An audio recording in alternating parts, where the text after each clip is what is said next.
As we continue our Commitment 2020 coverage of last night's debate, we are now joined by ABC News political analyst Rick Klein. Thanks for coming in so early. We appreciate it. My pleasure. Right out of the gate, I want to start with something that former Vice President Joe Biden said last night, and let's take a listen. It's the long race. I took a hit in Iowa, and I'll probably take a hit here. So he's setting the bar low for New Hampshire. What do you think about his showing in Iowa? What do you think he has to do here in New Hampshire? It was a stunning moment to me because he's basically signaling to his supporters, I know I'm not going to win here.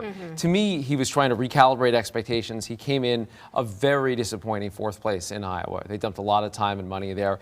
He's well known and liked in New Hampshire. You'd think this is a state that he'd be competitive. He's now saying, we recognize that we're not going to do it. He's trying to now elongate the primary to get people to look beyond New Hampshire. I think recognizing that he could come in fourth, maybe even fifth in New Hampshire, his collapse just not heading in the right. His collapse seems to be in a lot of the different coalitions of the support. Things are just not heading in the right direction. And he's looking forward to the next contest where there's more a diverse population, I guess. 100%. He's looking at South Carolina in particular, where polling suggests he is the strong front runner. He's going to test that proposition, though, because he's been making a case that he's the most electable candidate. That's a hard case to make if you're not winning elections. A lot of people were talking about Amy Klobuchar last night and saying that she had a really strong night.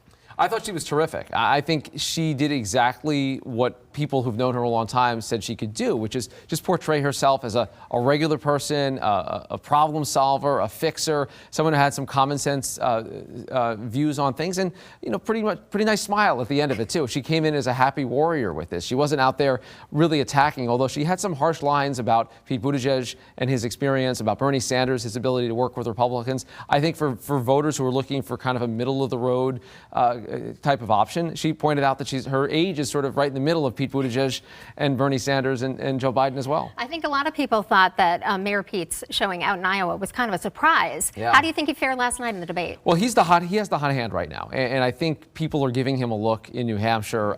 He is getting bigger crowds around the state, and I'd expect that to continue right through Tuesday. I think he had one of his weaker moments so far, talking about his record of arrests of minorities over marijuana and drug crimes in South Bend, Indiana. That's going to be an issue for him, not just in New Hampshire, but beyond. But look, I think he's an enormous political talent, and coming off of what was essentially a tie in Iowa, he's got a lot of momentum heading into Tuesday.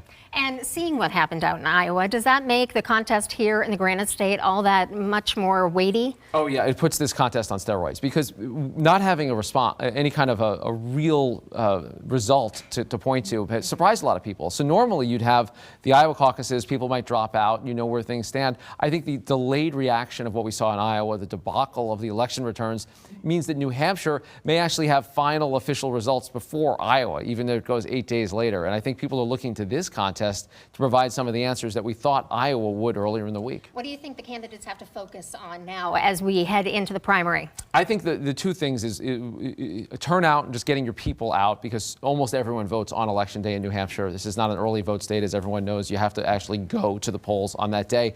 And the second, I think, is just hitting the right message in that close. Getting yourself in the right mix, getting in people's television screens, finding out how to reach people in the way that matters for this moment, because it is a tense moment.